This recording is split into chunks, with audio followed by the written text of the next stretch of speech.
Hello and welcome back to Catapult Your Career, where we delve into the reality of various careers and explore practical advice for numerous professions.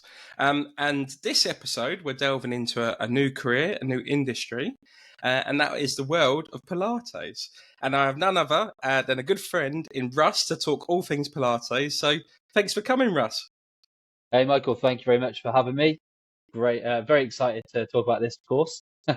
Amazing. Thank you for being here, pal. And I'm quite interested in Pilates. My wife, funny enough, is just completed a yoga teacher training course, and you often hear yoga and Pilates kind of held in the same breath. Although I know there's very clear distinctions and differences. So I think it'll be one really interesting for me just to kind of hear that. But equally, I think it's as the industry of wellness kind of grows and grows. I'm sure our listeners, this might be another career path for them, and equally, it might be something for them to kind of do, I suppose, in terms of their own well-being. So, but first of all, thank you so much for kind of coming today. But before we get to that kind of Pilates, and a lot of the kind of work I do is all around helping people transition careers. And you had a transition yourself, from what I hear. So, yeah, tell us a bit about that, mate. Yeah, it was a bit of a big jump, actually. So, for about 14 years, I was an insurance broker, mainly, sales and account management, desk-based, car-based, meeting-based. And actually, that career for me went really well. I didn't go to uni or anything, so I basically went as an apprentice in 10 grand a year in 2005, I think it was, or something like that. And it went really well for me to the point where I was actually the sole business development manager for an independently owned brokerage local to me, which specialized in high value insurance. So think antiques, fine arts, very expensive cars and houses and property, yachts, things like that. That's what I used to do. And it went really well. I was enjoying it. It was good. It was good. I sense a but coming I up mean, here. I think the working for other people now. There are some frustrations, and in business development, sometimes you need to do things, and you're not holding all of the full purse strings, which can be difficult to get. Kind of the back in of investment for certain projects if it's not 100% what the directors might have been thinking, and just those kind of normal frustrations that you might get. Ideas you might have that you're convinced that you're like your baby, and then they're just not Yeah. backed up by the people at the top. But I actually did really enjoy the job. I've got to say, I got some great results. It was very rewarding. But the thing is, I had these back problems, and really that's kind of where everything started to change. Nice. And it's interesting, like you said, people transition careers for various different reasons. Obviously, you hear a lot of kind of whether it's stress or kind of a burnout, or it's affecting people's relationships or their wider life. But equally, there can be more kind of different reasons, I suppose, from what it sounds like the case of yourself. And you mentioned kind of the back problems. I suppose where did Pilates kind of fit into that? I suppose. Well, I'd always been active, so rugby being kind of like my sport, and then weight training and some martial arts, running, things like that. I was pretty active, but the back problems really started about the age of 25 years old, and they just got worse and worse to the point where I found out I actually had a scan and I got an issue with a disc. That was at 27. I think they said actually that the sort of my lower back is essentially in the condition of what they would expect to see in a 50-year-old manual labourer. At this point, I was having to assume the brace position to sneeze, which is Wow. yeah, it was pretty rough. And putting my pants on in the morning was an issue as well. So it wasn't great. And but again, I was very much desk based, and essentially, it took me a while to actually think, right, I'm going to finally stick with this Pilates because everybody would say, oh, do Pilates, and even the private consultant I spoke to was like, oh, you should do Pilates or yoga or something, and you speak to physios and they're saying do Pilates. So I thought, well, maybe there's something in this. A lot of people are telling me I should do it. So I finally stuck with it, got consistent with it. And I'd say it took about a year, but within a year of being really consistent, I started to play rugby again. And now, so this was all happening around my late 20s to 30 years old. I'm now, I'll be 39 this year, and I'm lifting weights heavier than before. Mm. And this all came about from just getting consistent with basic, simple mat-based Pilates. It was absolutely life-changing, literally. Mm. So for going from struggling to sneeze to playing rugby again was just such a turnaround. I didn't think it was possible. And I just thought, wow, this is amazing. I think I want to do this. I think I want to help other people like me. And one of the things I want to change is making it more accessible, because it was quite difficult for me to get into. I didn't like it. It was awkward. I wasn't sure it was very me. I was typically in a room full of mostly women, mostly double my age. And it was hard for a guy to get into, really. Yeah. I think it's quite. I mean, firstly, thank you for kind of sharing your story, Russ, because I think it's quite interesting how we get into different professions, and it's interesting how you. I want to ask, I suppose, that element of service that often kind of draws some people to kind of changing things, and I suppose serving a purpose wider than our own. Obviously you had an interesting experience kind of getting into Pilates, like you said, and I think that's sometimes can be the stereotype that yoga as well, I suppose, it kind of often gets. It's either that older age kind of female kind of space, or it's like people in their young people in London kind of doing it with lots of flash cash, and it's more about the pictures on the Instagram than the actual exercise itself. So Yeah. what do you think? I suppose on reflection, and we don't always have all the answers, but what do you think drew you to that place of like service, almost to be like, you know what, like I've had a bit of a windy way into this. Wouldn't it be good to actually help other people's journey be a bit more smoother? I think I'd always had that. So despite being not everyone's favorite person, the insurance broker, um, one thing I always excelled at, and I know it's not quite the service element that you mean, but on the customer service side of things, if somebody ever had a problem they were trying to solve, then I would really enjoy and generally often be rewarded for and appreciated for how well I looked after people. I think it's the way that I dragged myself through the ranks.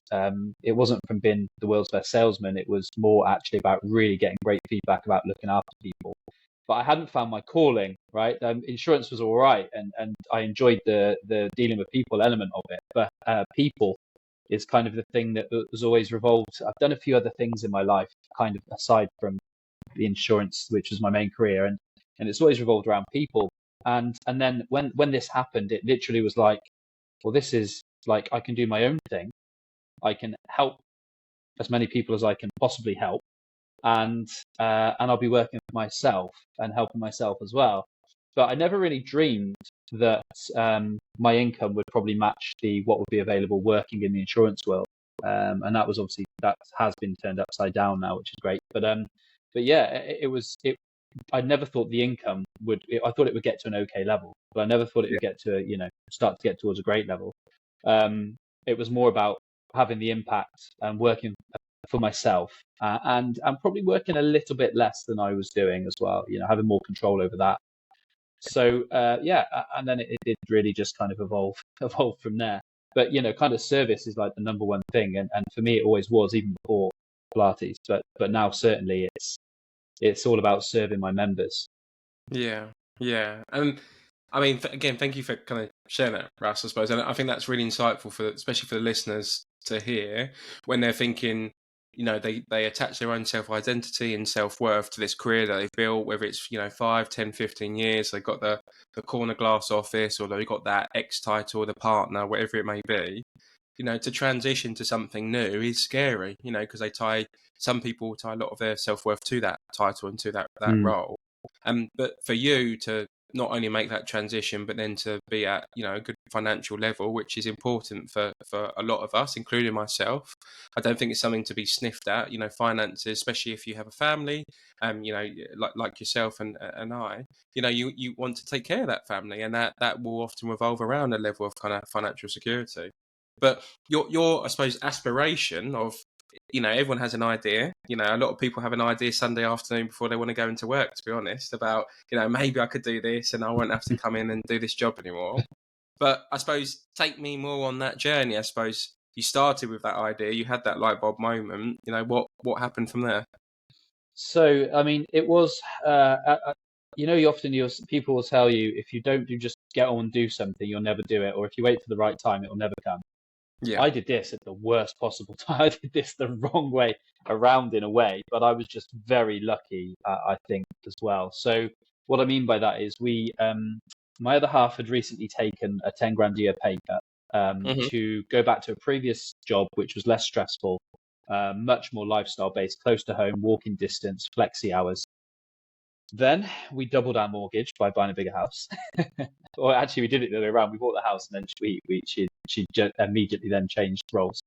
And then I've of course decided to become self-employed, and I think my first month I did about £800. But there were a couple of things that helped me along the way. So first off, I studied whilst I was working, and it was like hard work at times, and it took me about 7 or 8 months to qualify as a Pilates instructor, and some additional qualifications there as well. So I luckily, the training company was just like, interest-free finance over however many years. And I was like, yeah, sounds great, a few hundred quid a month, and I can get qualified in this. Threw myself into it, took a lot of time in the background, but got it done basically, and became qualified. A few things just fell into place though. So, getting the qualification was one thing, but actually launching and going and doing it was a different thing. So I started to talk about it with all my contacts because networking was a big part of what I did, and started to let people know that I was going to do this thing alongside what I'm doing at the moment. I actually looked for a new role in the financial services industry that would allow me to work 4 days a week instead of five. Mm. And I did meet somebody at a networking thing who actually came after me, and I said what I wanted. I said I want a business development role 4 days a week, and he said I'll give that to you. I really like you on board. So that was really fortunate that happened. So I launched Pilates Guy alongside leaving my current role and going into gardening leave. So I was on leave, but I was plugging away trying to build up because it wasn't conflicting. I was plugging away trying to build up the Pilates stuff. And about a week before I was due to start the new role, I had to meet with the broker who had offered me the role to, unfortunately, I guess for him, say that I couldn't take it because too many things were just kind of cropping up for me. And he said, that's amazing. I'm a business owner and it's one of the most exciting things you can do. It's going to be hard work. I hope it goes well for you. And if it doesn't go well, or if something changes, get in touch with me. The door's always open. And I was like, wow. Because at this minute, I was still like 80-20. Is this the right thing Yeah. to do? And when he said that, I just thought, wow, like number one, what a guy. But number two, yeah, I got to go for this. And yeah. And from there, I just went for it. From leaving the garden leave, I yeah, I didn't look back. I just went for it really, and obviously I had some skills in business development, so I had some stuff in the pipeline. I'd been going out to speak to gyms and things like that, and it just took off. It just took off. So partly my profile being a bit different as well helped. It was quite new and fresh, and so it wasn't too difficult for me to pick up some regular sessions as well. But yeah, a few things just clicked really. It was the worst possible time for me to do it, but it turned out to just work out really, really well. Yeah. Well, that's of course until 9 months later I got a rugby injury, and then 3 months after that the whole world closed down for COVID. So yeah, that's a whole other story. Yeah, and I mean, we're going to touch a little bit on the highs and lows of your role and transitioning into this kind of solo kind of space, and I'm Mm. sure that might crop up there. But just quickly touching on this before we delve even, I suppose, a bit wider maybe on what Pilates actually is and how it kind of aims to serve others. Like the transition, obviously I talked a lot about identity, and I experienced this myself when distinguishing myself rather than a quote unquote project manager that does all these nice big transformation projects and affects patients' lives, in the health service. I was more signposting and myself now as a coach and how I help support others on their journey in that self-development piece. And I had a few voices crop up to kind of say along the lines of, "What's all this coaching like, Michael? What do you mean? You're a project manager. That's the box I put you in. Well, you can't be a coach all of a sudden." And I just wondered. It sounds like you've had lots of positive people along your way, and helped you on your journey. But yeah, did you have any maybe trials or tribulations of kind of when you're trying to transition from that identity of the insurance broker to now the Pilates guy? I just wondered, was there any twists or turns on your journey, I suppose, moving over? I think initially, other than a lot of other challenges going on in my life, with probably mainly financial commitments, really. That it wasn't. I mean, one of the challenges was trying to fit in the studying and the qualifications alongside doing reasonably demanding work.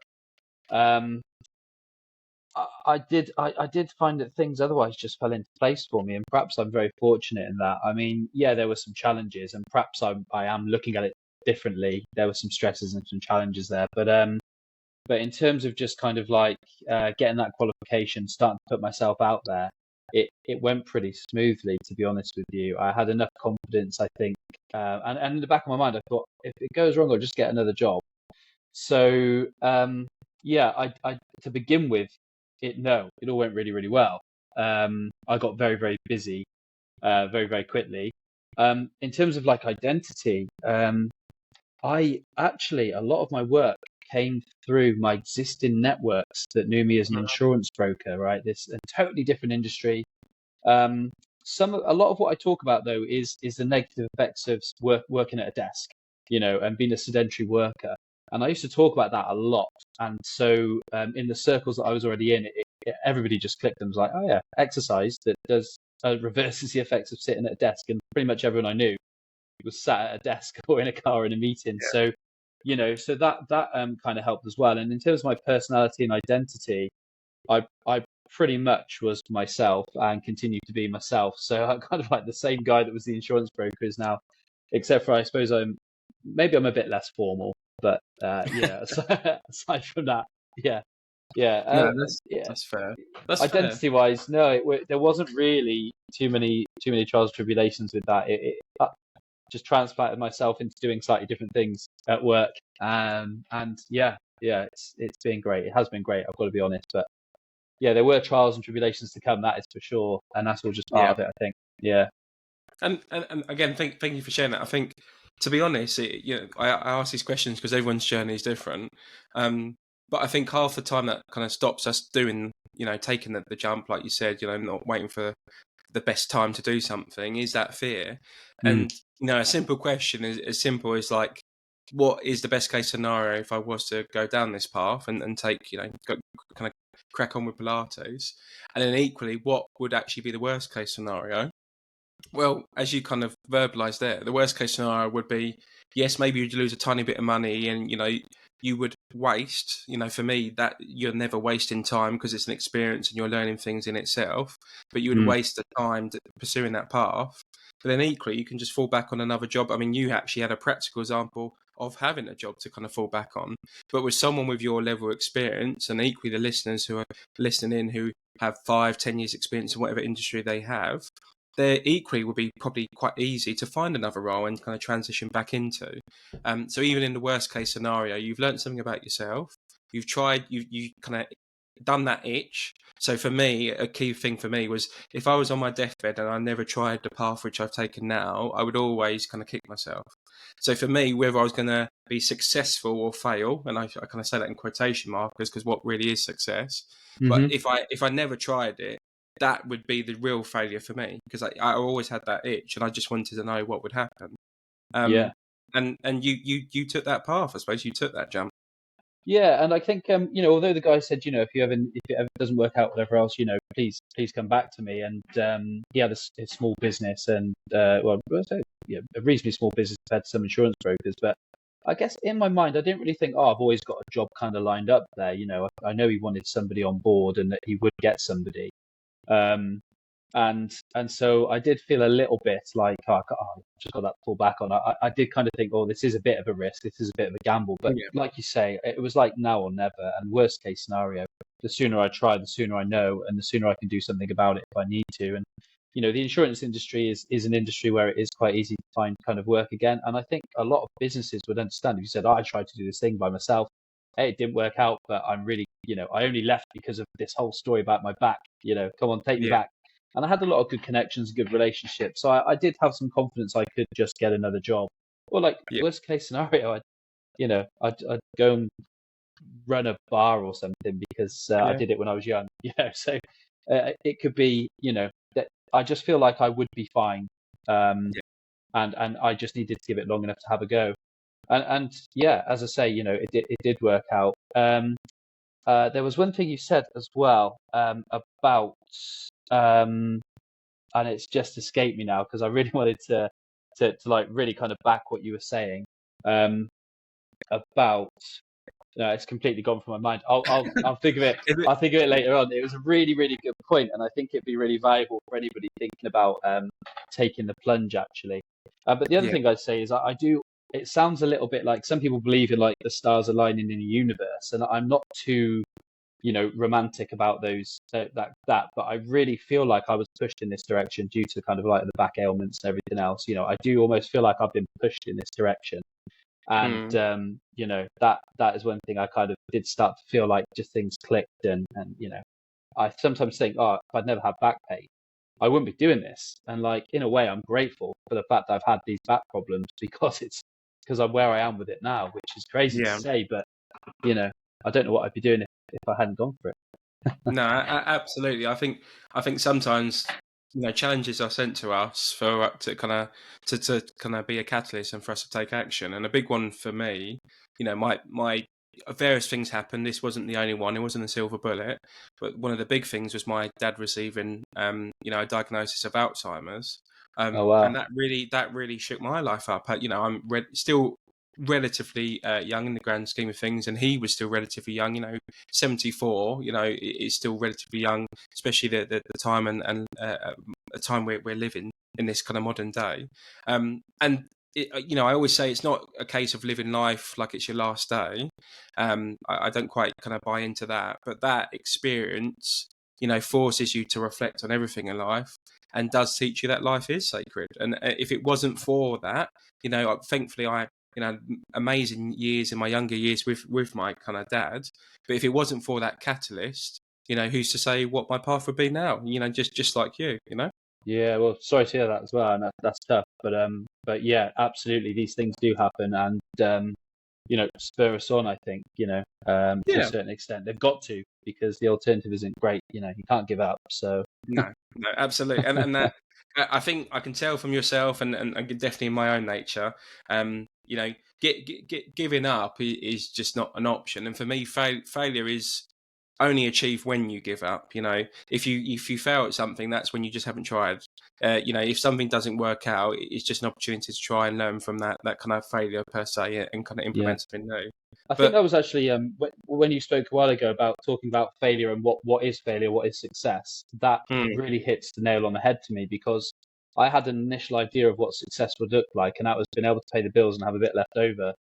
mm, And then I wrote a plan of what did success look like for me, and what would the next step be? It'd be earning a little bit more, and it'd be doing a few less sessions. And then I just thought to myself, oh, I did that plan just before COVID times, and this was just after COVID times. And I look back and I was like, wow, like I'm a million miles from that now. That's crazy.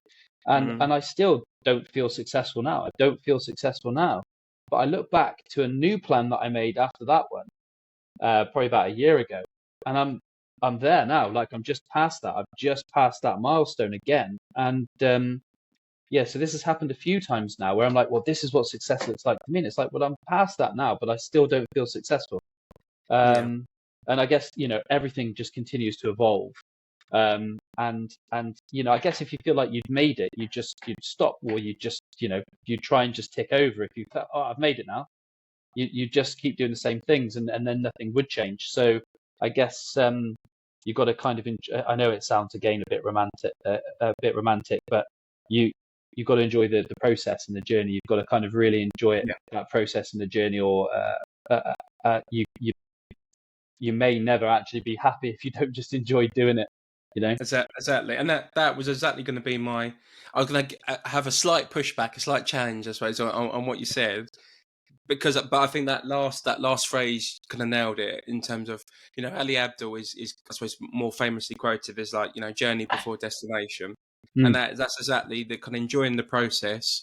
When you got that first client and that first sale, you were over the moon, and like when you get your like 10th one, you kind of sometimes almost take it for granted of how happy that same effect was, and I think like you said, there's nothing wrong I think with a level of having reaching a level of peace where you're content with the situation you are, but still eager to drive on.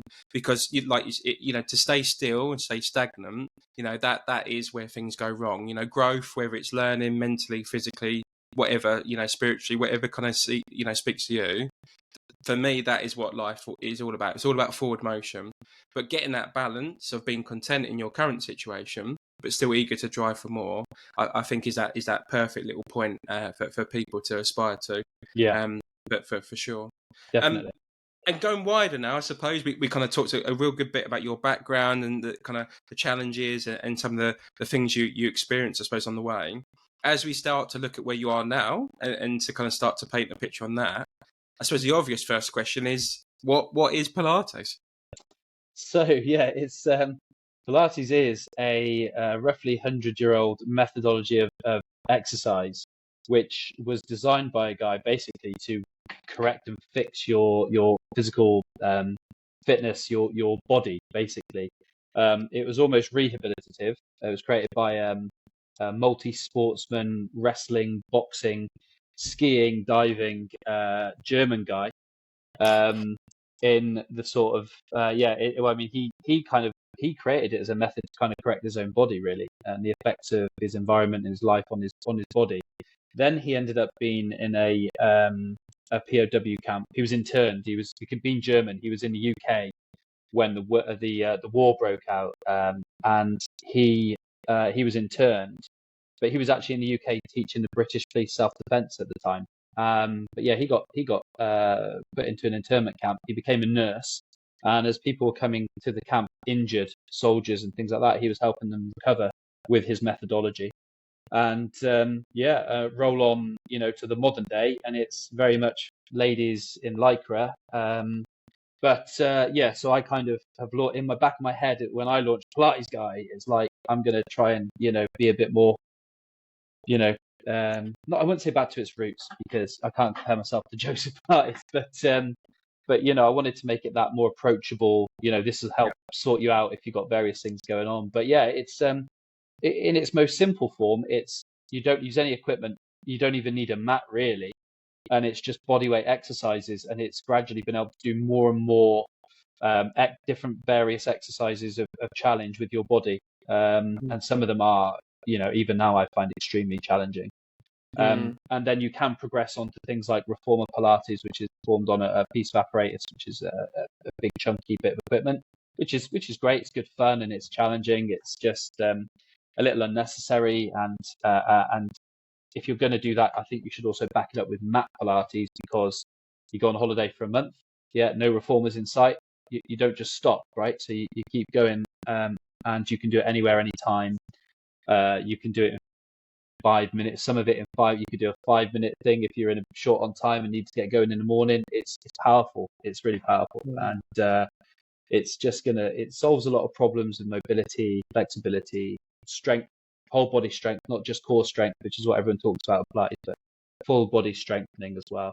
I love push-ups in my sessions, lunges, squats, standing on one leg, lying on your back and getting your feet to touch the floor over your head, but equally, the great thing about Pilates, especially as myself coming into it with a reasonably painful injury, was it's scalable. You start by lifting a leg off the floor, lying on your back and putting it back down again. And then, perhaps 6 months later, you're lifting both legs up off the floor, rolling over, and legs are overhead. But you start at level 1 and you start to build up. So it's accessible for everybody, pretty much everybody. You can get going with Pilates. It's not going to make you big and muscular. It's not going to get you significantly fit from a cardiovascular perspective, but it's going to improve your, body weight strength and mobility. Just brilliant. And again, thank you for kind of sharing that. There's two key bits I wanted to kind of I suppose flesh out a bit. I mean, some of the exercise, it depends why you're exercising. So I think, I'm sure that's one of the questions as a Pilates instructor, but almost as a coach in terms of your role, you probably seek from people is the why. Why are you doing this? Mm-hmm. Because especially in terms of that consistency piece, that can be a really motivating factor when you can't be bothered and you haven't got the time. But if you have a strong why in mind of that end goal and what you're trying to ultimately achieve, you're much more likely to do it. And, as soon as I was clear on my why in terms of fitness, I've been able to be consistent going to the gym in the morning, whether it's 3 or 5 times a week, depending on whether I'm out and about or delivering kind of seminars. I always stick to that routine now that I'm strong in terms of my longevity, having strength for when I have children, being able to play sport, which I love, that's a massive, why for me. And then that pushes me when it's cold and it's snowy and it's rainy, I think about, well, hang on, why am I doing this? It's to play sport when even I'm 50, 60 and they're 18, 20, I can still do that. Yeah. And I think for me, it's all, the big piece of the word that comes to mind is that functional fitness or functional strength. Yeah.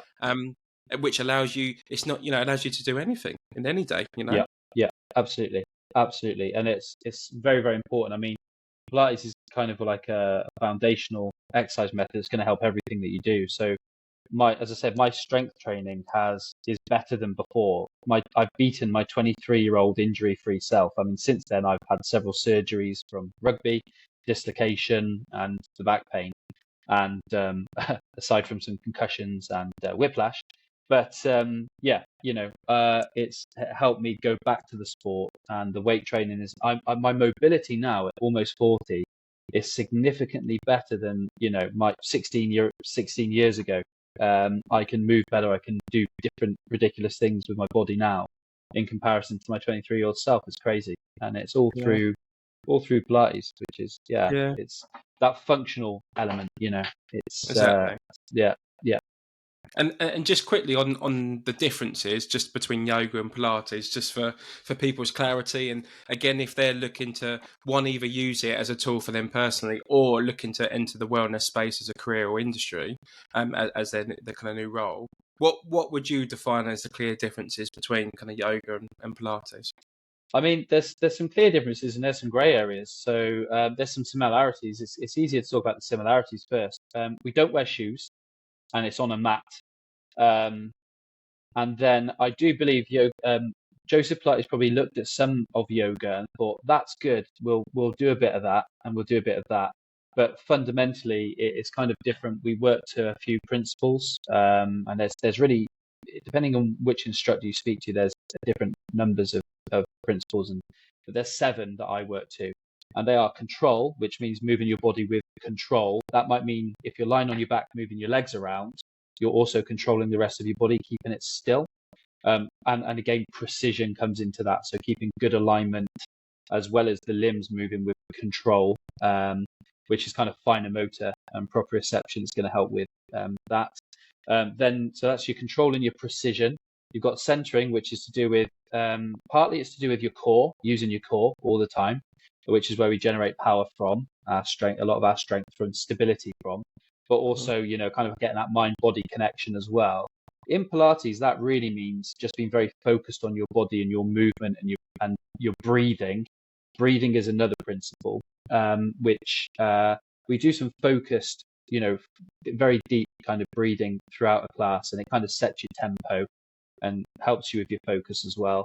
Aside from that, with stamina, we basically try and exhaust our muscles doing some of these exercises.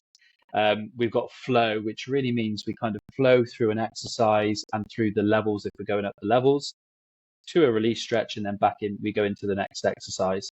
I think I've covered pretty much most of them off there. I think that was 7. I normally forget one. But those are the kind of the important ones. And so, fundamentally, it's already very different to yoga, which is kind of 7,000 odd years old, or something they say about 7,000 years old from the East or from India. And yeah, Pilates is a German guy 100 years ago, wanted to sort his body out, and he was a, boxer, wrestler, and whatever else. So there are definitely similarities. And I made a video recently on my YouTube channel, which was people found interesting, which was talking about the instructor's background is very important. You may go to a Pilates class where it's taught by someone who also teaches yoga, and you'll see crossover there. You might even meditate at the end of a Pilates class, which isn't Pilates. That very much yoga. The Shavasana you do at the end of yoga. I go to yoga class, great. I love lying there now and doing the meditation, but we don't do that in Pilates. But I say that, and then you might go to a Pilates class and they do it because the instructors bring a bit of themselves into that. If you go to a Pilates class run by a gymnast, expect that to be probably quite extreme in what they're asking you to do. If you go to a Pilates class run by a dancer, expect them to be very particular about you looking nice whilst you're doing it. And it's it. If your instructor happens to be a bloke who played rugby, lifted weights, and had a bad back, expect that to be factored in when you go to their sessions. Yeah. So yeah, there's some significant differences, and there's a few similarities. And yoga definitely touches more on the spiritual side, but I do believe exercise is meditation and motion anyway. Even when I weight train, I feel the mental benefit of Yeah. focusing on that exercise. And I think there's different levels to that. And certainly yoga, you're going to get more of that. But even with Pilates, focusing on the breathing, moving with control, focusing on your body, you'll get that mental benefit as well as the physical benefit. Yeah, no, absolutely. And I think that's actually understated. To be fair, like a lot of people, especially I would say in gym communities, you will see the kind of transformational benefits mentally. And you look at most coaches, and it's not. There's various things to kind of tackle someone in terms of whether it's a depressive state or whatever it may be, but physiology is often at the foundation of changing the person's state. And physiology often is done through a form of movement, whatever that may be. And hence why the gym culture or the gym community, as you delve into it, you will see the vast amount of case studies around mental health and how that's going to support people. So yeah, I kind of completely agree. With what you shared there, and just to kind of switch it up now, I suppose, more in terms of your kind of professional sense and your role, and now looking at your journey and equally the lessons we can kind of share with people who are maybe looking to kind of follow in your footsteps. It'd be interesting to know some of the kind of key skills, qualities, and maybe even the educational requirements around, actually transitioning into this place. I always say there's obviously a lot of kind of mindset stuff you have to kind of conquer when you're kind of doing various different transitions, but there's equally the reality and the practical elements that, will stand you in good stead, whether it's educational requirements or if it's practicing skills. We all have skills, whatever career we come from, we all have transferable skills, but it's kind of identifying what are the key skills that allow you to really excel in that career, and what can you do to kind of build upon them. So yeah, it'd be interesting on your reflection and your journey. What would you say are some of the key skills, qualities, or even educational requirements that have allowed you to get to where you are today? So educational is quite simple. You need the qualification, Hmm. which for me was just a level 3 Pilates instructor, and then now working towards level 4 back pain specialism and a GP referral course, which is another level to what I offer. Most of the learning you do as when you get cracking really with this. It's like passing your driving test. You remember when you passed your driving test, right? Well, assuming you have. Um, you say that, so I don't drive. Okay. But you first get in that car, you're not a good driver, but you do not really know how to drive. You're just Yeah, not massively unsafe. You learn when you start driving. You learn yeah, then. So basically, going through the qualification, they teach you all about the anatomy and physiology. They teach you about Pilates and the background of Pilates. They teach you the exercises and all the practical stuff. Yeah, you learn all that. Fine. That's what it is. You memorize as much as you can. You learn as much as you can. Um, the other element of it, which is quite practical, is the teaching format. So they teach you how to organize a class, how to select exercises, and how to build a session that's going to give someone a very good rounded session. They teach you how to what they call layer the exercises. When I talk about levels, level 1 might be for somebody brand new or with an injury or a disability or just very maybe very unfit at the moment, and then you could go all the way up to sort of advanced levels, and they'll teach you how to perform as a teacher, how to move around, what to look for. Pilates instructors are also quite hands-on. We'll go mm, and move people around on the floor, although that I feel is not as necessary as used to be believed, but to a certain extent it's still necessary. So that's all kind of like the practical stuff, is learning how to be a Pilates instructor. You then start to really learn. Number one, you're speaking in front of a room full of people. Hmm. That can be daunting if you don't like talking in front of people. Luckily for me, and you probably already gathered, I don't mind talking too much. Then from there, really, it's knowing how to just talk to people. Kind of picking up on social cues like, how you doing today? Yeah, I'm fine. Might not mean yeah, I'm fine, and you might want to keep a little bit of extra eye on that person during the class, and maybe give some praise on something to pick them up a little bit. But they're always going to feel better for coming to a class. But like, praising people, trying to show people that they are progressing, saying, wow, like 3 weeks ago you couldn't do that. You seem to be getting a lot stronger, or oh, I noticed you struggle with this thing, so do this at home, and this might help with that one thing that I can see you're struggling with. But you're really, really strong with this. This is really, really good. And it's just, coaching. You don't get an awful lot of training for the actual coaching side from the qualification, and everything Mm. else you are kind of on your own. You need to learn to do this yourself. So I try and take courses to improve as much as I can on some of these things. I will be taking further qualifications like PT. I'm even considering yoga now. Hmm.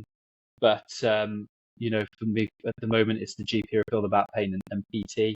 But I think really after you've got the qualification, you really off you go. Get your first aid as well, and you're really away. You can go and just set up a class and teach it, but most of the learning will be done by doing. Yeah. Yeah. Um, Personal skills, dealing with people. You need to be kind of a people person to do this. Um, I think empathy as well. Like I should probably do a counselling course, because man, the conversations I have can be quite deep sometimes.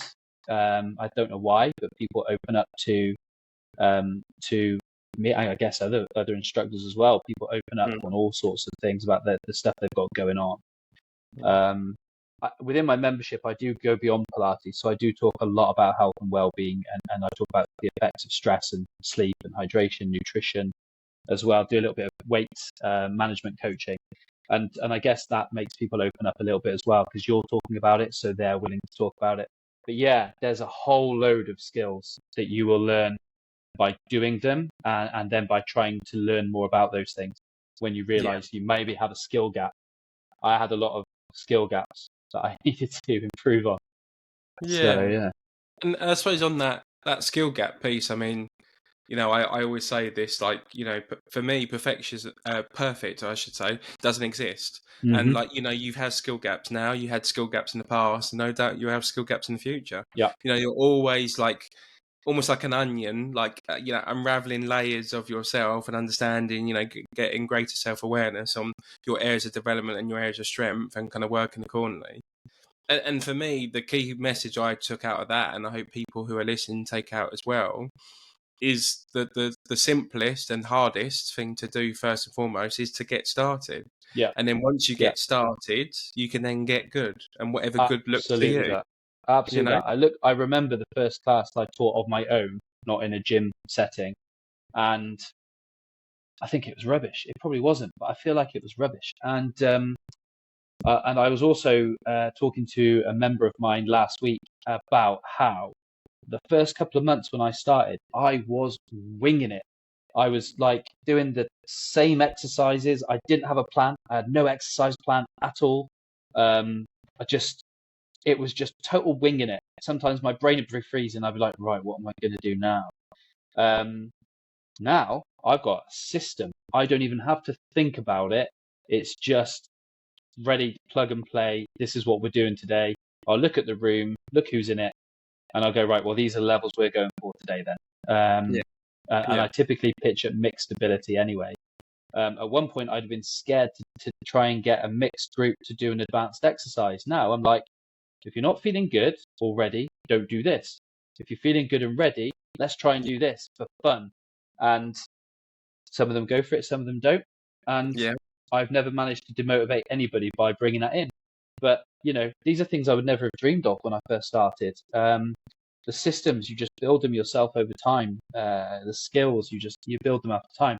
When I started, I've just qualified. I'd call myself a just got my license Pilates instructor with no real clue what the hell I was doing, to be honest with you, charging way too little, you know, and it's completely turned around for me now, but it's taken time. You've Yeah. got to get started. You've got to get started. The Yeah. only way you're going to learn, and if you can ask a few people for advice along the way, take the advice. Yeah, yeah, Yeah. absolutely. I think seeking someone. I often say, whether it's a coach, mentor, whoever it is, whatever industry, whatever discipline, doesn't matter. But for me, I always like to say, if you can find the person, find you, but in like 5 years ahead of you, that's always perfect because they're not too far removed from your situation. So, if I was a coach, and I'm seeking, say, Tony Robbins or whoever it may be, someone who's been in the industry for 37, 40 odd years, of course they can resonate with me on various levels, but they're almost so far removed from the place Yeah. I am, Yeah. it's harder. Whereas if you can seek that person who's 5 years ahead of you, whatever, whether it's yourself or whatever industry that you're aspiring to do, that they can resonate with those. Oh, I still remember when I did my first class and I didn't have a clue what I was doing. And, I can see with the progress I've come and, how I had a lack in faith and a lack in, self-confidence in myself and my own self-worth and what I charge and so forth. So that mentorship piece is, really, really important in terms of building your self-confidence and your journey. And especially because on that journey, you're going to encounter a whole load of highs and lows. And what Mm. you kind of touched on earlier, a particular low, it'd be a good time to start to delve into that. What were some of the highs and lows on your journey? So yeah, it was an interesting one. So obviously I had a great 6 to 9 months. It was brilliant. I started August 2019. Um, it was absolutely great. It was a brilliant summer as well, and just self-employed, plugging away, building a business, and we came into the end of the year, and things are great. Hit Hmm. December in the fitness world. If you've not structured things very well, December is not a great month for income. You lose at least a week, if not two. You get a lot of no shows or people that just don't come. So it's quiet, low income. But I got through that December into January. Fitness January, great. Everyone's gonna be really keen, and I'd set up a few good things to hit the new year. But then I fully ruptured my bicep playing rugby. It must have been the first week of January, I think. It was the first week of January. So this was difficult. I actually managed to keep working initially, but then I had to have surgery, and then I was in a cast for a week, and I could barely move around the house holding my arm like this. It was quite painful, and I was in a cast that held me in a bit of a funny position. So that was like a week off work, and then they put me in a smaller cast. So I actually just went back to work, started teaching with a cast on as much as I could. Totally, not ideal. And then I had the cast off, and my arm was really, I've just had this reattached, and I'm still recovering from surgery. But I just went and started teaching classes fully then, and I actually found that moving my arms around in the form of teaching a class probably helped me recover quite quickly. So that was great. I was on the recovery from that, and then COVID shut the world down basically, a few months later, and it meant I didn't get full physio on my arm, but also my business went out the window overnight, literally overnight. It's just gone. And unfortunately for me, because I had walked away from my career in the August 2019, I didn't have any tax return. I had no books to base any kind of furlough payments on or any support at all from self-employed. I got nothing. So I was very angry at the time. I was pretty bitter. When I look back, I made some comments on LinkedIn and even a couple of posts, like really kicking off, to be honest with you, about the government and my situation, how I'd had all this bad luck. And I went and worked at Morrison's. And do you know what? It was brilliant. Throughout COVID, I kind of like pick and choose what I would do because years ago I'd worked at Morrison's as a kid, and actually the guy that I used to work with at the age of like 19, he was the store manager of this store. So he was like, Hmm. "Yeah, you could definitely come and work for us," and it was quite good. And as it turned out, we didn't spend any money. So all the money I actually earned at Morrison's, I pumped back into my business and invested in my website. And I also, of course, went online like a lot of fitness people did. But I was very reluctant, being quite fresh. my ideas were still quite old fashioned about Pilates, exactly what you've been told by training bodies and other instructors. So, online won't be as good as face to face. You've got to be hands on. Yeah. I started having people, especially when they were getting back out running, say your videos have like changed. My back pain is like gone, and I can run again. And I'm like, I've never met you, but this is amazing. You've been paying me $7.99 a month for 4 months, and I've changed your life. Do you know what? This is amazing. So I realized online actually is really good.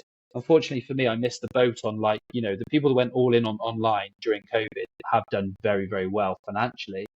But I don't even regret that, because things have just worked out really quite well. I've built a great community of members, both face to face and online. My business is now very resilient and my cash flow is steady because of changes that I've made. But yeah, at the time it was tough. I was angry. My other half was quite just angry at the government and the world, and it was quite almost heartbreaking. It's like I've just spent 9 months really kind of plugging away and building up this, and now it's just collapsed, crumbled in front of Yeah. me, sort of thing. But yeah, Yeah. bounced back from that. Set up an online membership, and slowly, much slower than I would have liked to have perhaps got something in place. And then really came back from that. Since then, had two children, so we've got two kids under 3 years old now, and that's its own challenges in terms of trying to grow a business and juggle a family. But very, very grateful that I do this because I spend Fridays with them both. I have them both on Friday. I see them every day. I'm reasonably flexible with work, so if I need to do something on certain days, I can just do it without asking anybody. So yeah, I mean those challenges were very, very tough, but it's been so worth it. The amount of times I could have just gone right. I've had too many things here. The injury, COVID. Um, I'll just go back and work in the insurance world. And it could have been easy to do that. But I'm just so glad I didn't. Yeah. So And glad. I think for me, again, thank you kind of for sharing your kind of personal, I suppose, journey. And for me, the key mantra that I once was told by kind of an ex-CEO is like change is the only constant. Mm. And whether it's change or difficulty, whatever it may be, there will always be something going on. There will always be an issue. There will always be a problem. Always an opportunity for you to use it as an excuse and say, maybe it's not for me. I tried. Maybe it's just, maybe I'm just unlucky. Maybe Yeah. I'm just unlucky. And I think there's so many times, so many opportunities for you to use it as an excuse. But deep down in your gut, if you've given something 100%, and if you truly kind of stood the test of time, and it's easier said than done. We times are tough, but I suppose you kind of stepped down from your ego, and whether it was the COVID during COVID times, kind of reworked again at Morrison's and did what's necessary, and from there you've kind of bounced back and gone to where you are now. And again, that again for me, a key piece of this when we kind of look at different industries is sharing the reality of actually what a profession looks like and feels like. And also on that element of reality, as we start to draw the kind of episode to a close, it'd be really interesting to know what the reality of your week looks like. So what I suppose an average week of a Pilates kind of instructor actually looks like. Well, I'm trying to butt the trend of what that actually looks like for a lot of instructors, or I'll say the majority of instructors. I have been not as a paid thing, well, not yet anyway. I've coached a few, very casually coached a few Pilates instructors to try and help them, and the changes to their lives have been phenomenal. So when I was first kind of I was doing about 25 classes a week, all unsociable, weekends, evenings, and a few during the day. And I now teach 11 classes a week, and I earn about 3 times what I was earning when I was doing 25, because I've built, business and membership on demand, online, and face-to-face memberships. I've gone through various different things that Pilates instructors don't typically do, and I'm trying to spread the word about this. So now I do more work than 11 hours a week, I will say, but a lot of my work is now I could do it in a coffee shop or in a business center, shared working space. I could do it at home if I need to. Video editing, marketing, stuff, creating challenges, filming, things like that for my members. So it is very different now to what it was, and it is a little bit different to what many instructors would typically be doing. But like Monday used to be a really packed out day, as did Tuesday. I now do two on a Monday, but the first 4 hours of the day I go and work on my business. I get on top of all my admin, all my messages and things like that. And then I teach a class. I come home, have 2 hours with the family, clean up a little bit, and then I go out and teach an evening class, which I stream as well. And then I come home. Tuesday's packed still. It's like 5 sessions. Yeah. So I often go to the gym and then I teach a class at 9:30. I then go travel a little way to go and do one for a physio, and then I then go and do two back-to-back one-to-ones with a couple, but they're different levels, so they do 2 sessions separately. They're home. I come home for a bit. I do a coaching call for a weight loss group, and then I go and teach a class down the road from me. It's a packed day. Don't do any admin on that day. Wednesdays I'll do a couple in the morning. I leave the evening free. I'll do some filming on a Wednesday. And I'll try and keep on top of some admin. Maybe I'll do something like this on a Wednesday as well. Thursday, I teach one session in the evening just down the road from my house, but the day is marketing, video editing, and calls with my members. Anybody that needs help gets on a call with me on then. And then Fridays, family Fridays, it's daddy daycare. I teach a Zoom on a Saturday morning, and that at 9 a.m. and that's really my practical week's work done, really, which is very different to where I was when the first few years of business. And it's evolved, and I've put some systems in place that are different to what a lot of people do in this industry, and that's changed my life even more. It's taken a lot of the stress away.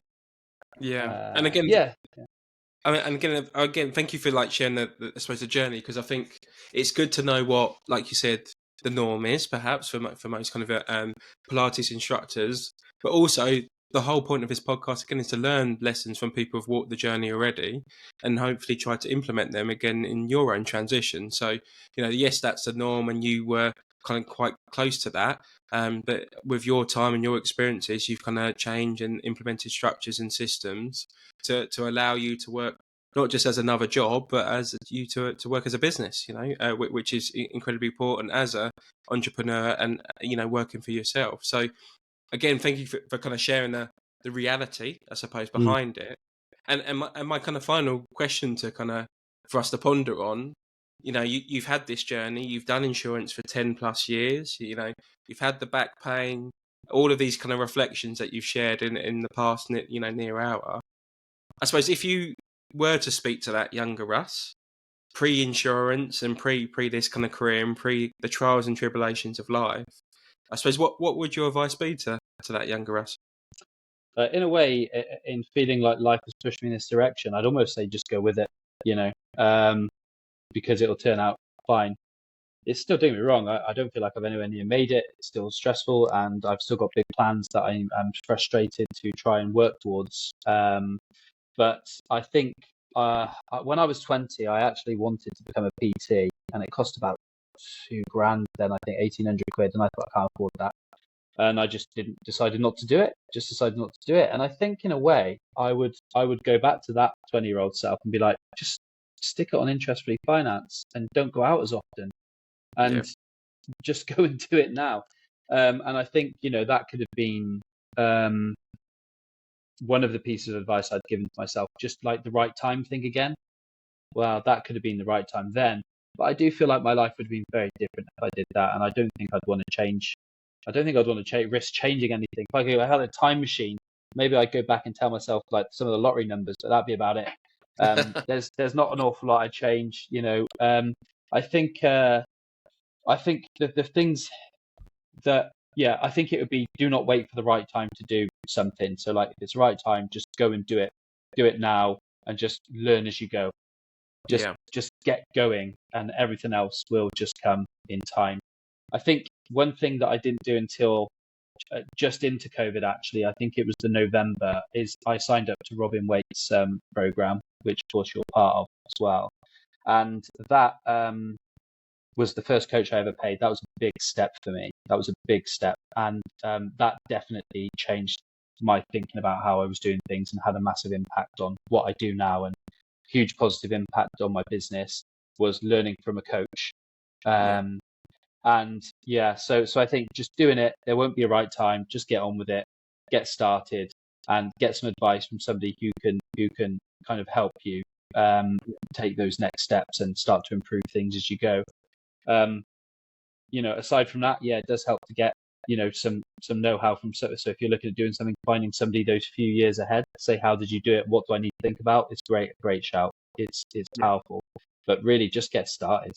Just get started, and um, absolutely. yeah, I would have done it sooner. If it's just just one of those things, isn't it? Yeah, yeah, and again, thank you for sharing that, because I think there's no point having regrets in life, and again, Mm, it's like the word perfect. I don't really even believe in the word regret, but at least you can still have that self reflection on that younger self and the journey you may have had. But like you said, I think it's momentum. It's getting started, and you know, like for me, and there's lots of books called Atomic Habits, which yeah. talks about that level of consistency. And obviously, once you get started, you build momentum. And like I did once I started going to the gym, I built momentum. And now, like I kind of injured myself, and I couldn't go to the gym for a couple of days, and I missed it. Whereas before, I thought, oh, not again. I can't be bothered to get up to do this. Mm, And it's so crazy how quick our physiology, our minds, our habits, and ultimately our attitudes and behaviours can change yeah. over a short period of time of consistent action. And I think I speak to what you say about the coaching part. For me, it's all right to speak these wonderful words and share our experiences. But at the end of the day, if you don't take action off the back of this podcast, you've done simply nothing. You've Hmm. mentally procrastinated. It feels good because I've listened to stuff and I feel like I've learned some things. But if you haven't taken action upon that learning, you might as well have done nothing. And that's why Absolutely. to this day, even for when I did my initial coaching training, I still have a coach to this day because I don't think I know it all. I always feel like I have room to learn and room to grow myself. And that applies to any industry that you're in, always seeking to continually learn, get started, and then you can get good. Whatever good Yeah. looks like to you, you can get good. And just Absolutely. off the back of that, I suppose, Russ, we've shared Pilates, we shared your journey. I suppose if people are one interested in learning and transitioning into the world of Pilates, or actually want to, experience the benefits of Pilates personally in terms of their well-being, I suppose themselves. Well, how's the best place to kind of get in contact with you? So whether somebody wanted to pick my brains about actually becoming a Pilates instructor, or even I could give fitness instructors some really good advice from what I've learned. And there are definitely other people that are even better at it than me. But I'd be very happy to share my experience with anybody. And they can contact me through my website, which is pilatesguy.co.uk. Very simple. Pilatesguy.co.uk. And if anybody actually wanted to try Pilates, get themselves feeling better, moving better, then again, go into the website and having a little look at the probably the on-demand page, which talks about how you can work with me from anywhere in the world. And there is a 30-day, without sounding too like I'm selling now, there is a 30-day free trial if anybody just wanted to have a little no-risk go at some Pilates, see if it can help them. And there is absolutely no pressure. Like if you try it and it's not for you, then you can jump out. And within that 30-day free trial, if you need help, advice, or to even jump on the Zoom call, I do that, because I'm really trying to help as many people as possible. So yeah, Yeah. that's whatever you want, you can contact me there, and if I can help you, I will. Absolutely, and just on that, I suppose, Russ, for me, just to kind of reaffirm that point, we said, you can listen, it's great, but take action. Hmm. For me, what's the best case scenario? The best case scenario is you go, you think, oh, this Pilates stuff's a load of nonsense, but I'll give it a try. I'll act against my better thoughts, and it actually works for you, and it changes, even a small 1% aspect of your life. And then what does that lead to? That leads to compounding changes, and it leads to a routine you do every day or every week. And, Yeah, you have greater longevity in your life and how you interact with others, your energy, so forth and so on. And what's the worst case scenario? You do it, you try it for a couple of weeks, you think, yeah, I see the value, but it's not for me. And that's it. You simply, if anything, you still learned a new experience. You've tried something, and yeah, that kind of fascination around the new area, you can kind of tick off. So for me, whether it's the kind of trial, like you said, with Pilates, whether it's kind of getting coaching, most coaches will be able to book a consultation call with them. So you can actually experience what coaching is, not the mystical waffle that kind of people often cycle. Actually, what is coaching? What is it like? Experience it in the flesh, and if it actually supports and helps you. And if the worst case scenario is You say it's not for me, and you kind of go on with your life. So that if there's one key thing to kind of close our session today and close our episode, is to take action. And hopefully this journey, I suppose, Russ has kind of perfectly personified what action can ultimately lead to, and the results it can lead to your lives in turn. So thanks again for your time, Russ. I appreciate you kind of coming on. And thanks again to all the listeners for listening in. And until next time, I'll hear you and see you on the next episode of Catapult Your Career.